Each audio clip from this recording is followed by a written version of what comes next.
Hello friends, welcome to my channel. आज आपण बनवूया तिळाचे लाडू मकर संक्रांती स्पेशल। चला तर मग साहित्य बघूया। इथे मी घेतलेले आहे तीळ, शेंगदाणे, गूळ आणि थोडीशी वेलची। हे सर्व मी समप्रमाण घेतले आणि वेलची चवीपुरती घेतलेली आहे। सगळ्यात आधी मी तवा गरम करत ठेवलेला आहे। त्यात शेंगदाणे आपल्या अगदी खमंगपर्यंत भाजायचे आहेत। गॅसची फ्लेम मी कमीच ठेवलेली आहे। आता आपले तीळ टाकते मी आता तव्यामध्ये आणि तेही आपल्याला अगदी खमंग होईपर्यंत भाजून घ्यायचे आहेत। तीळ असे आपल्याला एकसारखे हलवत राहायचे आहेत जेणेकरून ते तव्याला लागणार नाहीत। आपले तीळ आता भाजून झालेले आहेत। आता ते मी काढून घेते। आता मी कढई ठेवलेली आहे, त्याच्यामध्ये मी 2 चमचे तूप ॲड करते आणि त्याच्यामध्ये मी चिक्कीचा गूळ टाकलेला आहे। आता पण मी गॅसची फ्लेम अगदी कमी ठेवलेली आहे जेणेकरून आपला गूळ हा कढईला लागता कामा नये। त्यात मी थोडंसं पाणी ॲड करणार आहे जेणेकरून आपला गूळ अगदी कढईला जराही लागणार नाही।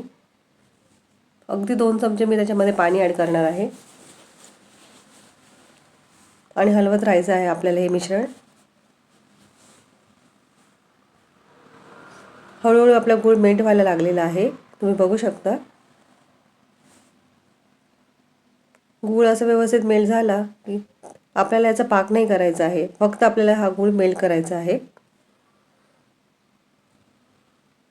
आता त्याच्यामध्ये मी सर्व मिश्रण ॲड करते। सगळ्यात आधी तीळ टाकते, त्याच्यानंतर शेंगदाणे ॲड करणार आहे।